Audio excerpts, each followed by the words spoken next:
Hello everyone and welcome back to another episode of the In the Saddle podcast. On this week's lineup, I'm delighted to be joined by Katie Midwinter and making an appearance from, not out of the blue, but for quite a while. It's Paul Callaghan. If you've been listening to us for the last couple of years, you'll know Paul's was part of the team, but we've brought him back and he's going to be previewing the racing with us at Cheltenham at Doncaster. But before we get into it, Paul, how are things with you? You're now with the Irish Field, aren't you? Now with the Irish Field, Chris, yeah. Back where it all started on the podcast, on the In the Saddle podcast. A lot's happened since I was last on. Graduated from college with an honours degree, left jobs, and with the Irish Field, as you say, working in advertising and marketing. Ran a marathon as well, so plenty on. And we had a birth of our second daughter, Eva, so plenty's happened since I was last on. Yeah, it all seems like it's going on with you. But yeah, looking forward to getting stuck into the racing with you, and hopefully you can give us some winners for a cracking action this weekend. Chris, I'm armed with winners. I'm loaded with winners. Okay. We'll see what you can find for us. What golden nuggets? We need them. We need the winners. Yeah, and Katie, it's not been great for you, but you did have a good day last Sunday though, didn't you, at Lingfield? Yeah, we had a couple of nice winners. Thank you, Chris. 12-1 and 16-1. I'll put those out there because it hasn't been the best form in recent weeks, but that's the way it goes, isn't it? Up and down some days. Some days can be good, and then some days you're struggling. And this time of year, it can always be a little bit quiet, after the Christmas period, and then building up for the big festivals now, DRF and then Cheltenham, Aintree and all those. But there's lots of great action this weekend, so I'm really looking forward to seeing how everything unfolds. Yeah, there's going to be plenty of Cheltenham clues. It's kind of like the next two weekends are going to be really big when I think it comes to Cheltenham, and definitely those anti-post markets are going to be moving. So yeah, definitely notebooks at the ready. So the first race we're going to look at then is a 205 at Doncaster. It's the SBK Yorkshire Rose Mares Hurdle. It's a Grade 2 over 2 miles, and Willie Mullins has the first two in the bet, and your favourite is Astro Diamond at 13-8. Patrick Mullins is coming over to ride her. We've then got Gala Massot at 2-1. Danny Mullins is booked to ride that one. We've then got Under Control for Nicky Henderson at 4-1. Say Goodbye at 12. Stainsby Girl 25s, and Richella is the outsider at 250-1. Paul, it looks like on paper at least it's a match between Willie Mullins, the Willie Mullins horses. Do we think one of those is going to take all the beating? I think the second favourite at the moment. I see Astro Diamonds on the slide. Was as short as 4-5, now out to 13-8. She won a Grade 3 at Fairyhouse back in January of last year. Then was a good winner for Grade 1 at the Easter Festival at Fairyhouse. The choice of Patrick, but I'm going to side with Garla Marceau. Where's the hood? She's a little bit quirky, but she was a good winner of a Grade 1 in France. Toy when last seen. That was back in May. She was no match for Lossiemouth at Punchestown and at the Cheltenham Festival when they clashed in the Triumph Hurdle on her two previous starts before that win in France. But she did capitalise on Lossiemouth's misfortune in the Grade 1 juvenile hurdle at the Dublin Racing Festival last season. We all there was a bit made of the race. Lossiemouth got caught down the inner and then ended up having to come about 5 or 6 wide, turning for home, and Garla Marceau made absolutely no mistake from Lossiemouth's misfortune. She's a mare, she wears the hood, she can be a bit keen, she has loads of ability. Like when you see her previous efforts, how keen she races, she probably shouldn't be finishing the races as well as she does. So she has a huge engine. I think a small field here, there's only the 6 runners, I think that'll help her get settled. And I think as long as Patrick is not maybe tightening Danny up too much if he opts to go down that inside rail, I think as big as 2-1, I think that could look a massive price for Garla Marceau, I think shortly after 2:05 on Saturday afternoon. Okay, yeah, it's going to be interesting to see how the market evolves, see if the money does come from Garla Marceau. But yeah, I think that's definitely an interesting selection. How about you, Katie? Who did you like in the Yorkshire Mares Hurdle? I'm going to go for the other Willie Mullins runner. I'm going to go for Astro Diamond. I just think she's got really good form behind the boys, behind Marie Nationale at Irish Point and the likes of Sylvega as well. Her only defeat against her own sex came when she was beaten 3/4 of a length in a Grade 2 bumper at the beginning of her career. I just think the form's quite solid, and she's getting £3 from Galamasso as well, a filly that's 2 years younger than her, that's coming out of juvenile company, hasn't yet been seen this season, and as Paul said, can be quite keen and does wear that hood. I think Galamasso has the scope for the most improvement because she is younger and she showed a lot of quality so far. But I am going to side with a more experienced runner, and I think Ashra Diamond is going to be tough to beat, but it's going to be interesting between the two of them. I think they will battle it out, but I'm just going to side with Patrick Mullins with Ashra Diamond. Okay, Ashra Diamond it is for Katie. So we've got one vote for each of the Willie Mullins runners. I probably would just side with Ashra Diamond. I just like that form, as you said, Katie, that she's got against the boys. The only concern I'd have about Galamasso would be sometimes I'm not a massive fan of juveniles when they come and they're out their juvenile season and they come. I just feel sometimes they don't always train on, and maybe they've shown their hand a little bit early when they're in their juvenile career. So that's a concern I do have with Galamasso. But yeah, it's definitely going to be an interesting spectacle. And I'd also give a positive mention for Under Control. Obviously, she bummed out last time out in the Jerry Field, and when she was sent off a warm favourite for that race. I just think she's better than that. And if you go with her form on Iberico Lords when winning at Sandown last season, I do think she's got the potential to maybe bounce back and be a smart mare. And it's interesting as well that Mark Welsh is coming over and he's booked for the ride on this one. So yeah, Under Control is just maybe one to watch out for, but it's definitely going to be a fascinating race. We then move on to the 240, to the Albert Bartlett River Don Novices Hurdle. It's a Grade 2 contest. Welcome to Cattries is your favourite 3-1 for Paul Nicholls. We then got Destroy the Evidence next in at 4-1. I Love My Bay at 8, along with Carrie Hill. Esprit de Poitiers at 17-2. Range is 10-1.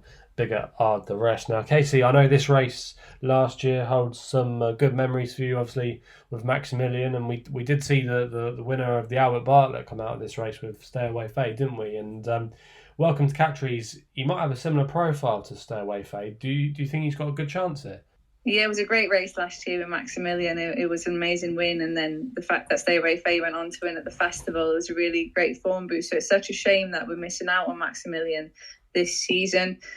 But yeah, I mean, Nicholls hasn't won this race since 2012, but obviously he did have Stay Away Faye in it last year, who turned out to be a really nice one. And I think Welcome to Cattries could be a nice one as well. I think the step up and trip is really going to suit him. He convincingly won a point-to-point over 3 miles.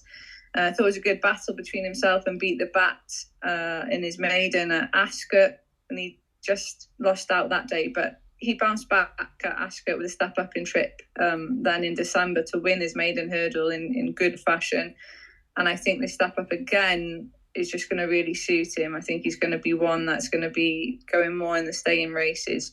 And I do really like his profile. So I'm quite keen to stick with him here, although it is an interesting race, and it's going to be interesting to see a few others. Destroy the Evidence, I Love My Bay as well in there. But I do favour Welcome to Cattries. I think he's going to be well suited by the conditions of this race, and I think it'll go well. Yeah, I'm in agreement with you there. I was there at Ascot that day when he won, and at the time I wasn't that impressed with him until the last furlong of the race, really, when he really put the race to bed. He looked like he beaten at one point, didn't he? Yeah, he started staying on, and I think that extra distance on that occasion, it really helped him to see out the race better, because it looked like he got a bit outpaced at one point, didn't it? Yeah, I just think, as you say, the step up and trip's going to really suit him, and he looks every inch a stayer, I thought. He reminds me quite a lot, actually, of Stay Away Faye, to be fair. And he'd probably be suited by the ground as well. The ground was riding on the quick side at Ascot last time out, and the ground's currently described as good, and there's not too much rain forecast for the north, so I do think the conditions will be in his favour, and I think he's ready to take the step up and trip, and I'm quite excited by his chances. I think he could be a nice horse. What about you, Paul? Are you feeling the love for Welcome to Cattries? I've gone for experience. I've gone for Destroy the Evidence. And I think, any chance that maybe Lorcan Williams will be trying to get Welcome to Cattries into rhythm early, I think Basti's going to be putting the petrol on, shoveling on the coal early doors here. He's had 6 starts over hurdles. He was a good seconds behind Shanna Bob, who's rated 134 when last seen. He was only beaten a length and a quarter That was at Cheltenham. That was in a Grade 2 back on December the 16th. Like I said, he has had the 6 runs over hurdles. He's won on 3 of them. Stable had a welcome winner during the week. Like I said, going with experience here, and I think Bass will be shoveling on the coal early doors. I think 4-1, bit of value here on Destroy the Evidence. I Love My Bay, I have to give a mention. I think he'll struggle I Love My Bay will struggle in this company. Struggled in this company before 2 starts back as well. Hell, when finishing third, that was at Haydock. Was a good winner, I think, at Ayr when last seen, and does represent a team enjoying a real purple patch in the double green of Isaac Swade and Simon Muneer. Stuart Crawford team also have been among the winners in recent weeks, and Darryl Jacobs absolutely flying at the minute. So wouldn't be a huge surprise if I Love My Bay came home, but I'm going to side with Destroy the Evidence.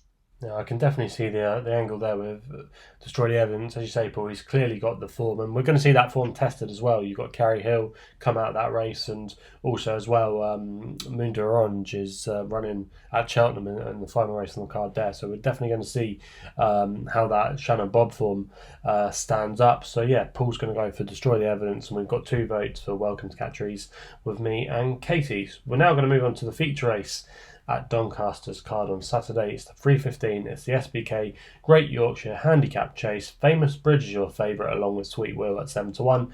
We've then got Captain Order 8 along with Forward Plan. Surrey Quest is next in the betting at 9.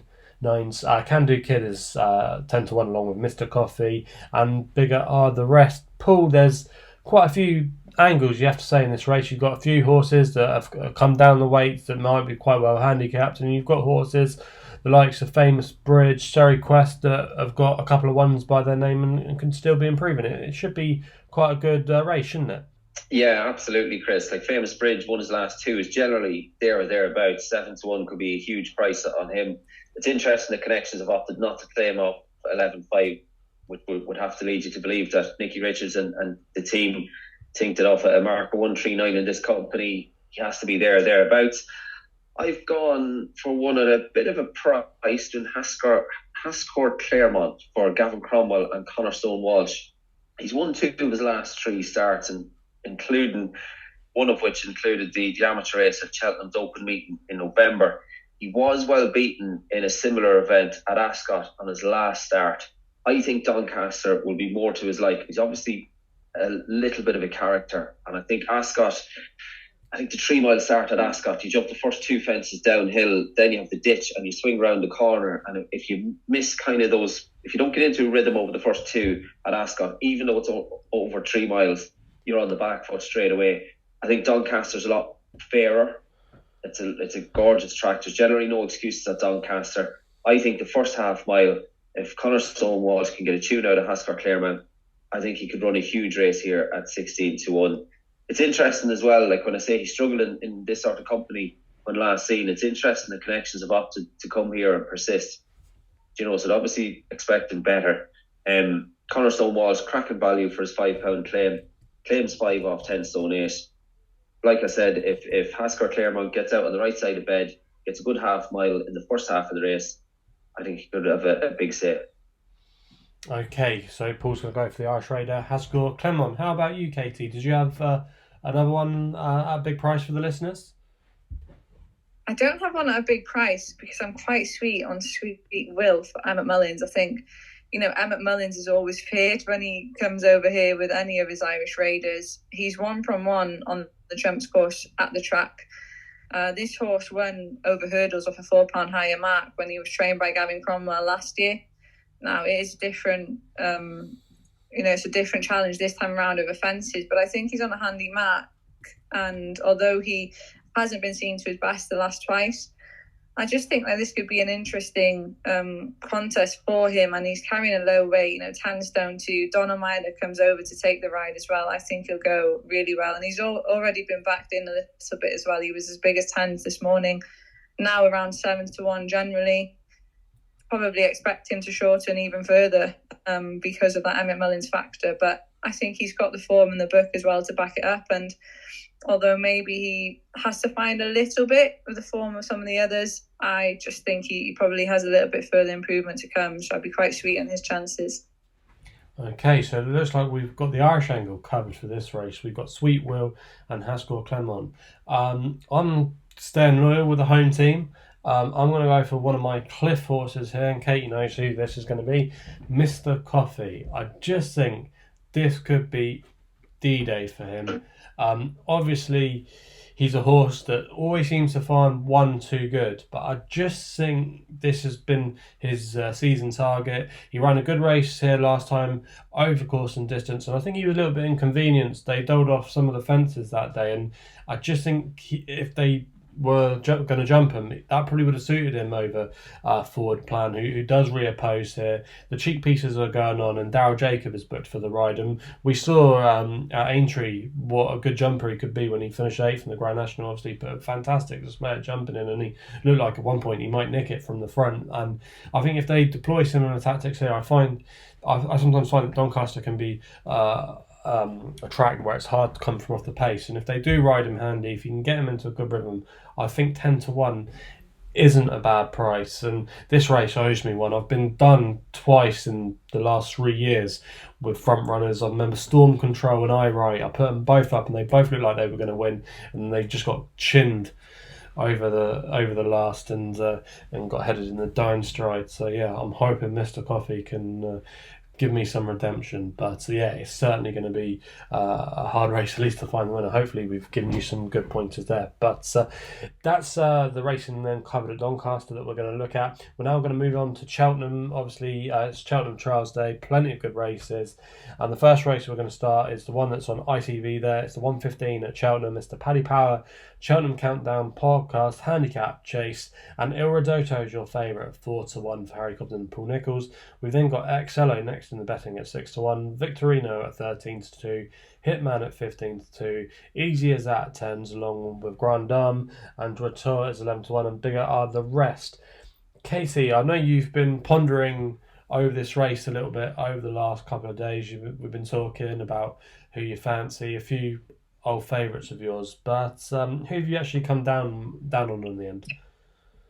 Yeah, it's been a bit of a tricky one for me because I've been quite loyal to Il Ridotto, and he came so close last time, didn't he, under Bryony Frost, but just missed out to Fugitive in the closing stages. But I feel like he's quite well found in the market now. He was quite a nice price last time, and as well in November when he ran a big race under Freddie Ginger behind stage start not long till May. But now he's short enough in a race like this, and he's up £5 for his last run too. So that's kind of put me off him a little bit, although I hope he does run a big race, and he definitely deserves to have his day in the sun because he's such a consistent horse. So I have no problem seeing him go and win, and I'd be cheering him on. But the one that I quite fancy is Garlaw. Now, he's previously won a big Cheltenham handicap over this trip, and I think he's on a workable mark of 150 here. Jamie Snowden Yard is in flying form at the moment at 31% strike rate in recent weeks, and Gavin Sheehan, who is enjoying such a great season, is on board. So I think that he's going to go really well, and 12-1 is quite a generous price. I think he's a bit bigger than he was this morning, but he did have that entry at Doncaster as well, didn't he? They've opted to go here. Hopefully it will turn out to be a good decision, because I think that looking at his form and his profile, I think he'll have a big chance. I will just give a quick mention to Bill Baxter, who is one of my favourite horses in training. He's running off 138. I think the drop back in trip here will suit him. He's been running over 3 miles and further recently. Been running well as well, but I just think he's best over 2.5. He is now £5 higher than when he won the Topham at Aintree. I'm kind of hoping that will be where they end up with him again this season. But hope he runs a big race here as well. Okay, a couple of noteworthy mentions there, but Katie is going to go with Galore. Paul, how about you? Who did you like in this race at Cheltenham? I'm going to take a chance on Jatoyle, who jumped and travelled like an absolute dream when given Ryan Potter arguably his biggest day as a trainer when taking the old Rowan Chase at Aintree when last seen. Won a shade cosily in the end. I think was a bit more value than the winning distance would suggest. I think he just pulled up a fraction once he hit the front. Like I said, he jumped and travelled like an absolute dream throughout. Slight concern, Daryl Jacob has been on board. He's had 8 runs over fences, so he's still pretty unexposed for a 9-year-old over fences, but he's won on 3 of those. But he's had 5 career wins, all of which Daryl Jacob has been doing the steering. So Brendan Powell, I'll be hoping, can make a bit of history here. But I think if Chetoile turns up in the same form as he did the last day, I think he's a cracking price at 11-1. Okay, Paul's going to go with Chetoile. Definitely can see the angle here, and yeah, if he can recapture that old Rowan form, he's definitely a big player. I'm going to go with Hitman here. I know he's a proper cliff horse for a lot of people. We're all waiting for the day that it's all going to come together, but I just think that third behind Envoy Len and Shishkin is right up there with the best form on offer, and I just think Freddie Gingle claiming a good £5 off the horse's back is going to help him massively. I just think over this course, with the ground likely to be good to start, I just think that's going to be right up there with his ideal conditions. He was really disappointing when he was sent off 7-2 favourite for that old run. No explanation could be offered why he ran so poorly. They've given him a wind up, and I'm just hoping that that's just going to bring out a little bit of life to him. He's 15-2. I could see him running well. He might not be good enough, but I think he'll be there or thereabouts, and I'll probably have a couple of quid on him each way. I just think he's due a big one, and if that wind up has made the difference, if he can rediscover his Ryanair form, I do think he is a bit of a big player. So yeah, definitely quite a lot of angles into this race at Cheltenham. We're now going to move on to the 150 on the card. It's the Paddy Power Cotswold Chase. It's a Grade 2, and Stay Away Faye has been backed into favouritism at 3-1.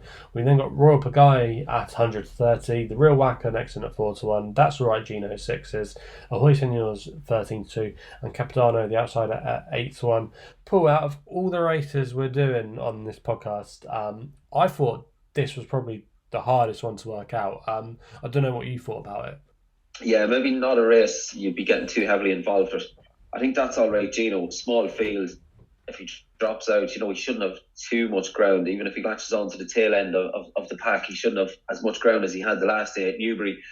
6-1 could, I know I said this with the last race as well, but 6-1 could be a big price. He was as short as 4-1, so I suppose that could be a slight concern here. But Gavin Sheehan on board knows him well. He's gone up a fair hike, and probably rightly so, for that victory at Newbury last time out. And I think if that race hasn't left his mark, he should be thereabouts. I'll be surprised if he goes off any bigger than 6-1. The Real Wacker, fourth one last season. I know connections think a lot of him. Royal Pagaille, it's probably not soft enough for him, is it? I'd probably be more inclined to have a small wager on a high senior to come back to form at 13-2 than I would be getting involved with Royal Pagaille at 100-30. But a horse that I followed and tipped up on the pod before is That's Alright Gino, so I'm going to stick with Jamie Snowden's charge here. Yeah, I think I'm going to row him with you here. I just think he's got a little bit more potential with this kind of trip. Obviously, he won at Newbury last time out, but he's never really tried it before, and I do think he's always been doing his best work late on, and I think the ground as well is going to really suit him. His best form is calm according to James Stone anyway, on good soft ground. So yeah, the drying out ground at Cheltenham, I think that will really suit him. And yeah, over this trip as well, I could see him hitting the line hard and being there or thereabouts. How about you, Katie?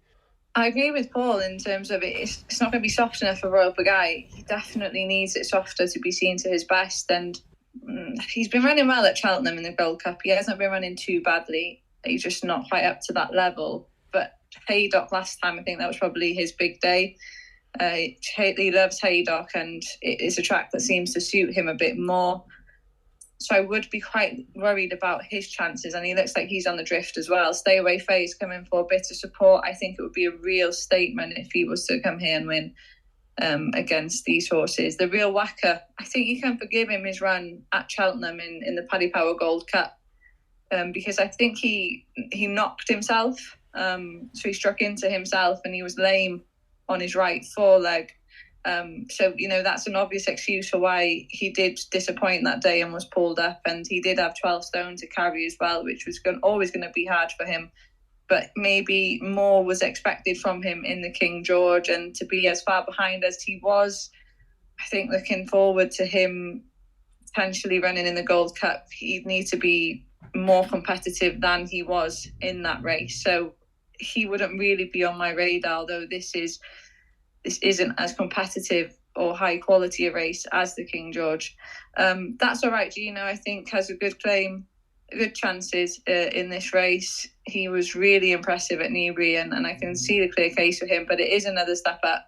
I think one that is being overlooked here, and I'm going to tentatively side with, is a course and distance winner and the defending champion, and that's a Ahoy Senor. I just think he's a big price at 13-2 for a horse that is as talented as he is, and he's the joint highest rated in this field with Royal Pagaille. He's been very disappointing in the last twice, but we know that he has a tendency to make mistakes, and he isn't the most fluent jumper. And it seemed in the Charlie Hall that he made one really bad mistake, and then he was never travelling after that, and he was subsequently pulled up. He had a tough task off top weight in the Coral Gold Cup at Newbury, and I never thought that he would have a good chance in that. And he didn't really jump well either, but he seems to improve in the second half of his season, and I'm hoping that's going to be the case again this time around. I'm hoping that he's just going to be overlooked coming into this. People are going to be concentrating more on those at the top of the market, and he could sneak in. If he gets into a nice rhythm out in front, then we know how talented he can be. It's just whether or not he has improved his jumping a little bit. That would be my worry, that he's going to make one of his mistakes and then the race is going to fall apart for him. But I'm hopeful that if he's on a going day, he'll be able to jump better and then just make it into a real test from the front, and class will prevail. Okay, it's going to be Ahoy Senor for Katie and 2 votes for That's All Right, Gino for myself. Paul, we then move on to the 225 at Cheltenham, which is the rearranged My Pension Expert Clarence House Chase. It's a grade 1, and Jambon is your odds-on favourite at 1-3. We then got Editor Duguit next to him at 7-1, defending his crown in this race. Alexia Donetsk at 16s, Fugitive 16s as well, and Ubra Negra is the outside of the field at 20-1. Katie, Jambon, it's a penalty kick, isn't it? You should just win this. I can't really see a horse that's going to beat him. You have to respect Editor Duguit, I suppose, but I think Jambon has just got too much class for the rest of them here, and I'd expect him to go and win. I think he looks better than ever, the best that he's been, and I expect him to win. Okay, confident selection or vote for Jambon. Paul, we're going to make it a full house? Yeah, you'd have to. Great to see Nicky Henderson having runners again in the big races. I think bar disaster, he wins, doesn't he? Yeah, he does. What do you think of his chances if El Fabiolo had lined up? Do you think Jambon might be able to reverse the form from the Arkle? No, I don't think. I think he'd confirm it. El Fabiolo would. Okay, El Fabiolo would be for Paul if they do take on, but we'll have to see come Cheltenham hopefully at the festival in March. But yeah, that's our thoughts then. Quick and simple on the Clarence House. We now move on to the 3 o'clock, which is the Unibet hurdle, formerly known as the International. So grade 2, this has been rearranged from the December meeting. Lossiemouth is your favourite, making her seasonal return here at 5-6 odds on favourite. We've then got Love Envoi at 11-4, Rubo at 5s, First Street 25s, and Guard Your Dreams, an interesting runner, making a return off a long layoff at 33-1. Paul, Lossiemouth. Do you think she's a little bit short here, considering that she's yet to take on her elders? Yeah, she probably is. Like, she's shade odds on here at 5-6. It is on the tight side, but it's tough to see her being beat. I think she's 5 career wins from 6 starts. The only time she got beat, we mentioned that earlier when we covered the 205 at Doncaster. Garla Marceau got the better of her in the juvenile hurdle at the Dublin Racing Festival last season. She got caught in a pocket down the rail. Paul got shuffled back. He got stuck behind the horse that was making the run and shuffled back to the end. Hacken had to make his run wide and turning left-handed, and going uphill as well. So she probably did pretty well to get it as good as she did to the winner that day. She's got huge ability, and I think is a worthy favourite here. As much as I love Envoi and the Noel Feely Race Syndicate, I'm going to have to side with Lossiemouth. Okay, Lossiemouth it is for Paul. How about you, Katie? Yeah, I'd be firmly with Lossiemouth as well. I just love her. I think she's incredible. And as Paul touched on it, she's unlucky not to be unbeaten with that race at Leopardstown last February. But I think she's got scope for such plenty of further improvement. And she's quite exciting really going forward as well. So, I think she'll win this. But Love Envoi, she's quite a big price at 11-4 because she's a really good mare on her day, but I think Lossiemouth, if she shows the improvement that's expected from her, she can be very difficult to beat. Okay, I had a small. This is just a story about Love Envoi. I had a small lucky 15 that I did for a bit of crack at the Cheltenham Festival, and it was all rolling on. The first 3 won, and it was all rolling on to Love Envoi against Honeysuckle in the Mayor's Hurdle. So yeah, Honeysuckle. I thought Honeysuckle should have went for the champion hurdle personally that year, but if Love Envoi had to collect, I would have netted about $3,500 for a very small lucky 15 bet. Sure, there you go. I was so happy that Honeysuckle won, and you're probably a bit gutted then. I'm over. I know, I was delighted. I got a nice wee bit out of it anyway, but it could have been fairly sweet. I was delighted now to see Honeysuckle. So yeah, it's not quite. I'm obviously over it. It's not quite Las Vegas, is it? But still, there's plenty more chances to get there, and maybe Lossiemouth can help you along the way. If Love Envoi runs up to that level again, then Lossiemouth is going to have to improve plenty to beat her. No, she is. Yeah, she's a proper mare. Yeah, no, she is. She'll pull it up to Lossiemouth. There's no doubt about that. Well, I actually quite like Love Envoi. I think she's well in here off the weights. If you actually look at the official ratings, she's actually the best horse on the figures at 151, and she's getting weight from every single horse in the race. So, and I do, as I mentioned earlier, I always have those concerns about juvenile hurdlers. I've seen it plenty of times where, yes, they look like they've got the world at their feet when they're a juvenile hurdler, but then when they come 5, I always find more often than not that they just don't recapture that form, or it doesn't. They just take that. It just is a bit of a struggle for them taking that step to take on horses that have got proper experience in what you call open company. So I do think she is a little bit short. Willie Mullins hasn't had the best record sending over horses this year. Just looking at his stats there, he's 1 from 13. So that's all change soon, I think, Chris. Oh yeah, clearly at the festival, but you take serious as runners. But I do think at the same time that they are maybe or they are always on the short side. Obviously you can see why, because of that festival angle, and punters will want to be with them. But I do think she is short, and Love Envoi.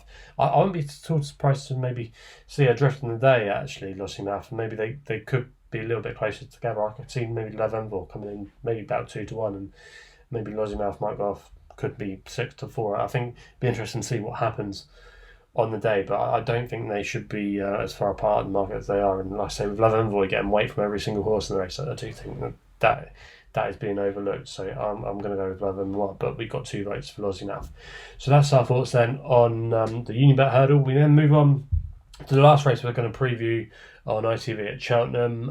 It is the McCoy Contractors Cleeve Hurdle. It's a Grade 2 contest, and Paisley Park is your favourite at 11-4. We've then got Dash or Drasher at 7-2. Noble Yates, an interesting runner at 4-1. Champ at 13-2, along with Botox has. Strong Leaders 10s as well. Flight Deck's the outsider at 25-1. Katie, it's a bit of a rematch, isn't it, with the likes of Paisley Park, Dash or Drasher and Champ. Do we think one of them is going to take all the beating? Yeah, I don't really have a strong fancy in it, to be honest. Botox Haas is a horse that I've been sticking with this season, but he was really disappointing in the long walk, and I'm not sure I can trust him again at the moment. Then Paisley Park, Dash or Drasher at the top of the market, the old boys. It'd be nice to see them battle it out, wouldn't it? But Noble Yates is going to be quite dangerous and has been really well backed. I love Champ as well, but he tends to go better fresh. So I'm not really sure about this one. I think it's a tough one. Okay, no strong opinion then from Casey. How about you, Paul? Did you like one of the old timers here? Yeah, 2 fan favourites at the top of the market. I'm a huge fan of both, but I'm gonna. I think there's a bit more mileage left on Dash or Drasher, so I'm gonna side with Paisley Park. An incredible training performance from Barry Fenton and Emma Lavelle to get him back and back to his near best. Like, he's second on his last couple of starts, and he couldn't knock either runs really. Like, he ran a cracker. Was it 2 starts ago in the long distance in Newbury? When he was just touched off by Dash or Drasher, and then in the long walk, then he just got chinned by Crambo. Great tactical ride on the winner by Johnny Burke on that occasion. But yeah, Paisley, like, he deserves. He just wanted to get his head in front one more time, wouldn't we? It'd be unbelievable if he landed. If he came home at the festival, that would be incredible. But Yeah, I think definitely Cheltenham would be absolutely rocking. Paisley leads them home here. I'm in agreement with you. I think he'll probably win this. I just think Cheltenham is his course over this course and distance. He's got a great record going for his fourth win in the race, and I think in both starts this season he's shown there's still a bit of life in him. And yeah, I think I still wouldn't even discount him running an absolute blinder at the festival. He might not be good enough to win, but if you get a double figure price about him on the day, I think he's got every chance of placing. And we've seen like the likes of Side, like last year's Stayers Hurdle was mad, wasn't it? With big price runners, veterans, so it's not beyond the realms of possibility that he could run an absolute blinder at the festival. I just hope he behaves himself at the start here. Well, the last time gets away on terms, and the last time he won the race, didn't he give like 10 lengths at the start or something? So, and then he still won comfortably enough. So, but yeah, I think he's got a very good chance. I think Dashiell's probably the one he's got to beat, but I just worry if he might just set it up for him. And I think the way, the nature of the track at Cheltenham, I think it would just suit Paisley more. But I couldn't put you off either if you did fancy either one. So what about the move in the market for Noble Yates? That is interesting, the move in the market for Noble Yates, but I think he's got quite a bit to find, really. I mean, I'm not sure what kind of ride you could say he was given last time out at Limerick. He was obviously made the running, and he got beat. Maybe he's just a horse that just needs an extreme test of stamina. But if he was to win this race, you would definitely have to throw his hat in the ring, wouldn't you, for the Stayers? Maybe they think that they're not good enough to go in the Gold Cup. Maybe his mark's a little bit too high for the Grand National, or maybe they're trying to protect it. Who knows? It's interesting campaigning anyway. Yeah, definitely. Yeah, it is. Definitely have to see what that shrewd Emmett gets up to. He's a man of mystery, he is, and yeah, definitely. Well, he's going to have a win at Doncaster anyway, isn't he? Yeah, of course he is. Hopefully. Yeah, sweet will. You heard it here first from Casey. But that's the main races then covered from ITV. Does anybody have anything else to round off? Paul, is there anything else that caught your eye this weekend? Cheltenham or Dundalk even? We're talking at Friday. Yeah, well, I thought you'd never mention it, Chris. Now that you mentioned Dundalk, we got a competitive card as always on Friday evening. But I'm looking to the 6 o'clock race for Division 2. Up to join us on our social channels handicap. We've got a mile to cover.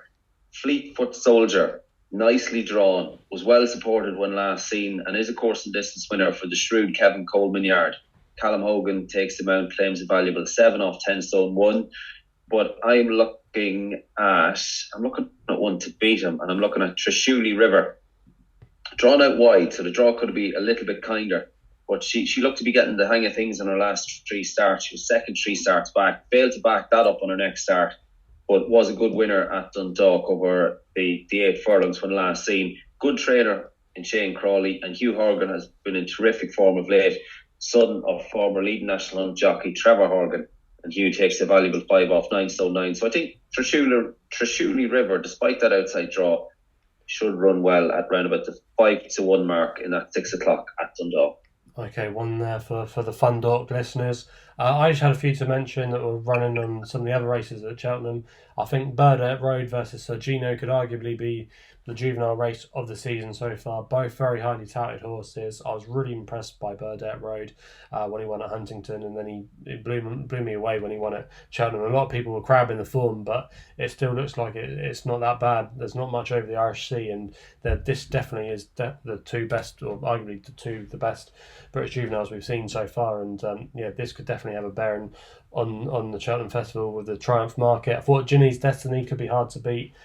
Beat Grey Dawning last time, and Trelawn. We've seen that form being advertised by Grey Dawning, and even Trelawn was unlucky not to win. I thought Weatherby decided that he was going walkabouts that day, and if he'd actually raced properly, I think he would have beaten Colonel Harry. And then in the last race at Cheltenham, we got Gidley Park, Talking Horse of Harry Fry, absolutely bolted up last time out at Newbury. But there's a few interesting runners in here. Johnny Who came fourth in the shadow. Isaac Desabo is a horse I like as well, and Lord of Thunder's been going places. He's been coming along nicely for the Tizzards, and I just think that's going to be an interesting race. And I could see Gidley Park running well, but maybe one of the other horses that I've just mentioned there, I think they could also get involved as well, and they might be a little bit overpriced. So that's definitely a race I'm looking forward to seeing. And then just one more I'm going to round off, and then I'll shut up. It's Monmoral in the last at Doncaster, 350. I didn't actually think he ran that badly last time out at Cheltenham. He was sent off favourite, or nearly favourite. He was 4-1 last time out in a Grade 3 handicap at Cheltenham. We've always known that Paul Nicholls has held him in high regard, but I just thought Bryony taking the ride was interesting. She's never ridden him before, and if he does go out in front under Bryony, which we seem to do, I just wondered if he could get into a good rhythm and off a mark of 142 in this kind of field. I just thought maybe this could be a winnable mark for him, and he's stepping up in trip to 3 miles as well. So I'll be interested to see how he gets on. But there are a couple. I'm with you there, Chris. I think Monmoral is really interesting. His jumping hasn't always been the slickest, but if Bryony gets the front on him, as you say, maybe it could help him a lot. And he looks to be the class of that field. He's a beautiful looking horse. He's one of the best looking horses I've seen. So hopefully he can get his career back on track. Yeah, he's definitely a horse I'll be keeping an eye on in the lucky last at Doncaster on Saturday. So that rounds off the podcast. Thanks again to Paul and Katie for giving up their time. Hopefully we found you some winners this week. Remember to follow us on the social platforms on Twitter and Instagram at In The Saddle Pod. Please gamble responsibly as well, and we'll be seeing you again soon.